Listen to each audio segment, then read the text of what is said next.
we're putting in an automatic livestock waterer. This just arrived. I'm excited about this. This is our Bar A livestock waterer. This is an automatic livestock waterer. They push down on a little lever on the top of it and it calls water. It's buried down in the ground like a frost-free hydrant, so you can use it in the winter. And it is energy free. It works off of the ground temperature to keep it from freezing. You don't have to plug it in. It wastes zero energy. It's you can do it off grid. I'm going to teach you how to install one of these livestock drinkers on your homestead. We actually reached out to them because this is the model of waterer we wanted to put in here. And we asked if they would like to partner with us, and they said yes, they would. So thank you so much to Bar A. They have provided us with the livestock water that we're going to be putting in. The model we're putting in here is a pig model. It's designed to be very durable with pigs. If you have ever owned pigs, raised pigs, you know they're really hard on waterers, and they suggested if you're going to have pigs, put the pig model in. Cows can use it, a bunch of other animals can use it, but pigs won't break it. We'll have a link below for the Bar A drinker, and there'll be a clickable link right there if you're interested in learning more or purchasing one for yourself. We're running our well water lines. These are just big coils of black well water line. We got a 1-inch line and a 3/4 inch line. We're unspooling them.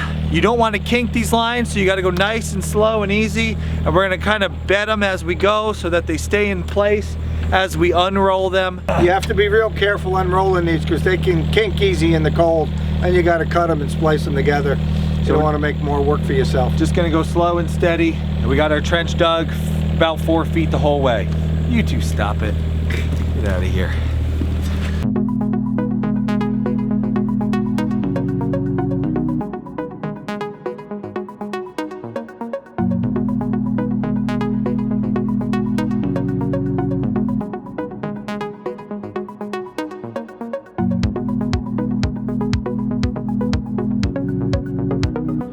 So this trench is going straight up to that fence line, but we can't dig all the way to the fence line backing the machine in. So what we did was we dug as far as we could.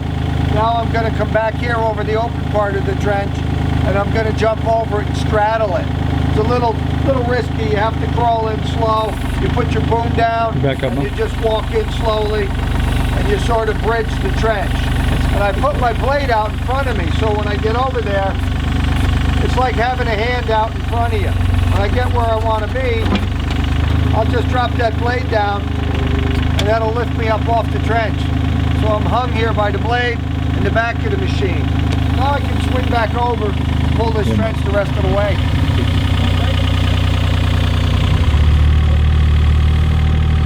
I taught him everything he knows.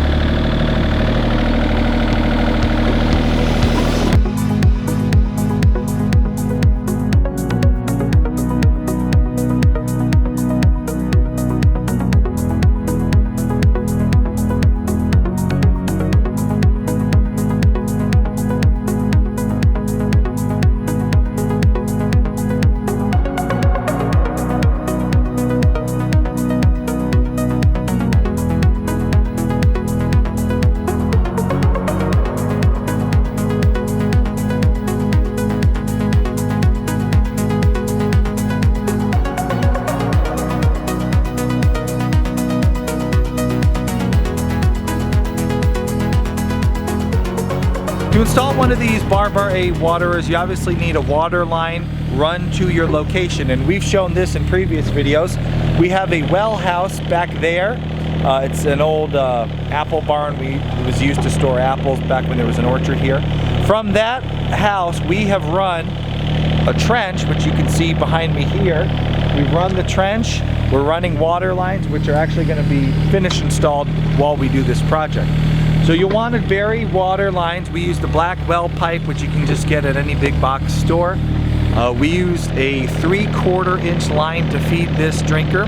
Once you meet up with the drinker, you're going to be converting down to a 1/2 inch line.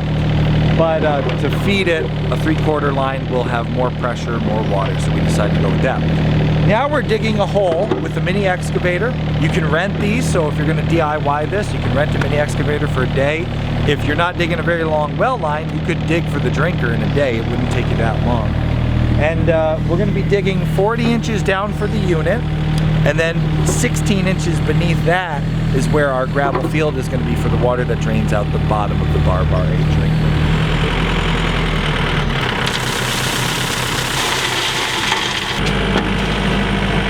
41. A little bit more then. Yeah, but like on this side, so. Right now we are stoning the bottom of where our Barbar A drinker is going to go.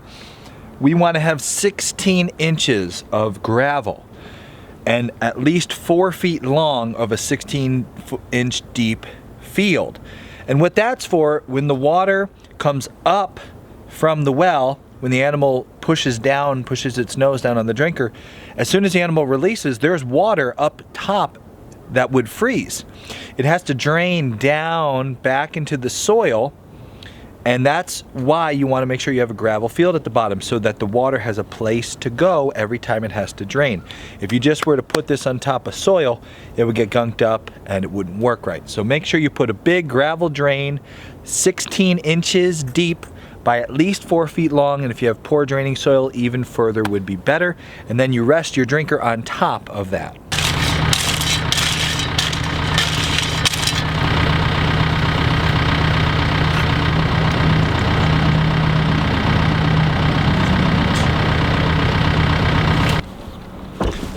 Our Livestock Barbar A drinker over there is got a water line coming out of it that's a 1/2 inch water line. We're feeding it with a 3/4 inch water line because you'll get better pressure. So what we had to do, we had to go down to our local plumbing supply, and we got a bunch of fittings. So now we're gonna go down there and connect everything. And that's where you want this, right? Yep, I want it just like that. Okay, so what we had to do was, we had to go from the 1/2 inch line that this drinker came with, and we're feeding it with a 3/4 inch line. We wanted to have a little more water volume behind it. So we had to go to some reducers. So what I'm doing is, because they're threaded, we're getting some Teflon tape here, and you're wrapping the threads. And you wrap a little bit on there, and you wrap it in a direction so when you tighten, it doesn't peel the tape off. So you just put a little on. I already did one already. So there's that thread by barb fitting, and we put it into this little reducer here, which is going to go here. Okay, and this will get pushed, all of this will get pushed on the 1/2 inch pipe, and on this side we're stepping it up with a 3/4 by 3/4 pipe thread by barb. So I'll put some Teflon tape on this one now. You don't put a whole lot on, you don't need a whole lot, just enough to fill in the grooves. And we're going to spin that on. Then we got to tighten all this up. Okay, so we'll do that with some channel locks. All right. Oops. So that's going to want to spin that way. Another pair of channel locks here. And we're just going to tighten.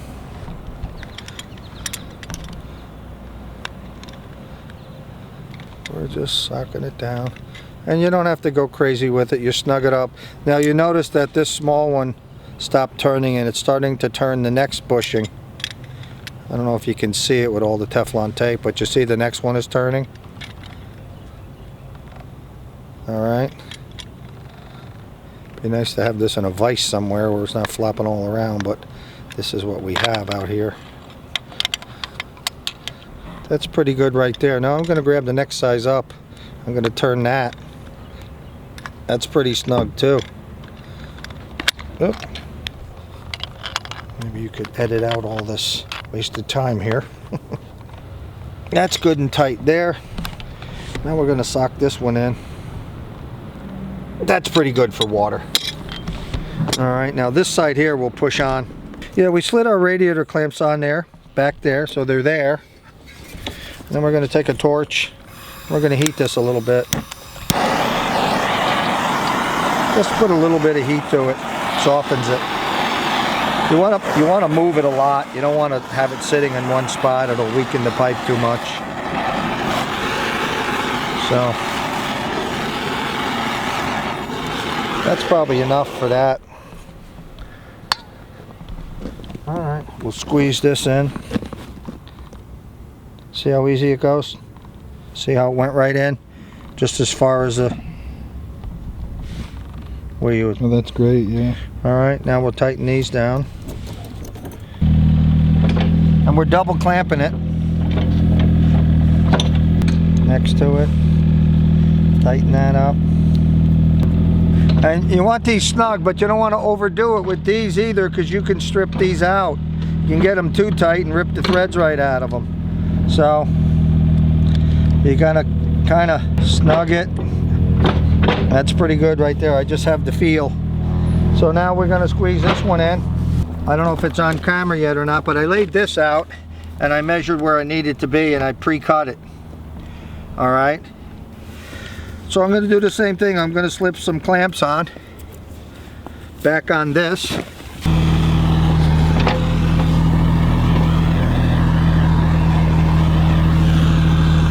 Alright, so I'm going to run that down on there. That's going to work no problem. I'm going to tighten this one up a little bit before I put it on, just to take up some of the slack up here and not bending over.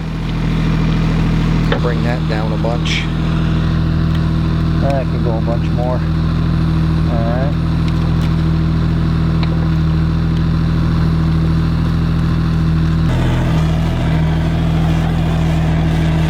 And then we're going to push this on. We'll push this together. That went nice. Great. That went nice.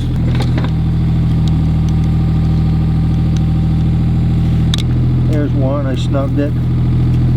And we'll do the second one. Now one little thing I do with clamps and stuff like this, I try and set them so that if anybody ever had to service this in the future, when they dig down, the screws are like straight up like this at 12 o'clock and not down here where, you know, you have to screw from 5 o'clock or something like that. Maybe that's overdoing it, but makes it easy for the next guy. I'm probably now going to find a little socket that fits those and do a little extra snugging with a socket. So just to get the extra that we want there, the extra tightness. Go. You got the bottom? I got the bottom. So you see what we're doing here. In the instructions, they want you to put a sleeve, 18-inch sleeve all the way around. I need a little more over here. Give me a little more to the right. This stone is pretty big.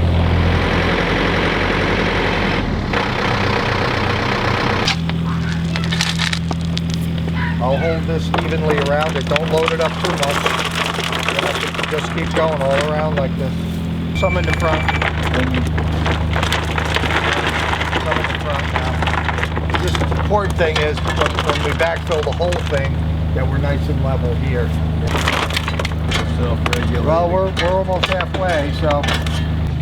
The reason we're putting the sleeve on this is so later, if you have to service the unit, you can unscrew the little screws on the side, you pull the top off, and everything comes out. If you don't sleeve it, if you're backfilling it and a big heavy rock falls on it and pinches it, you won't be able to pull everything out of there. So that sleeving is so in the future, you can work on your unit if you need to service it. It's a really good system. You just got to make sure you sleeve it. Now it's time to backfill our drinker. Just going to do this nice and slowly with the shovel going around all the sides of it. Machine will toss stuff to us, but we're going to throw it in with the shovel.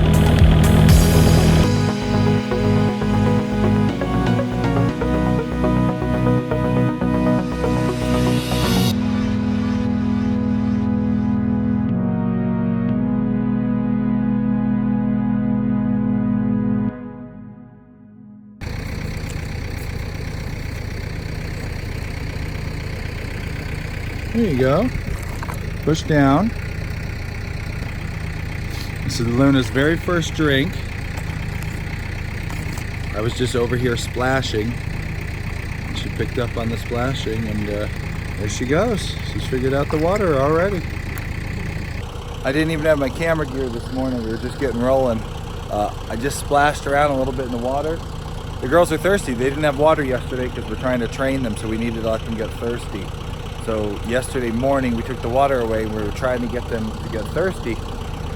Last night they weren't thirsty, they didn't care, but this morning they're thirsty. They're looking at me like, where's our water? I came over and I've splashed it, and now they've figured out real quick. There she is, that's her first drink, and she's already pushing down on it, getting more water. That's awesome.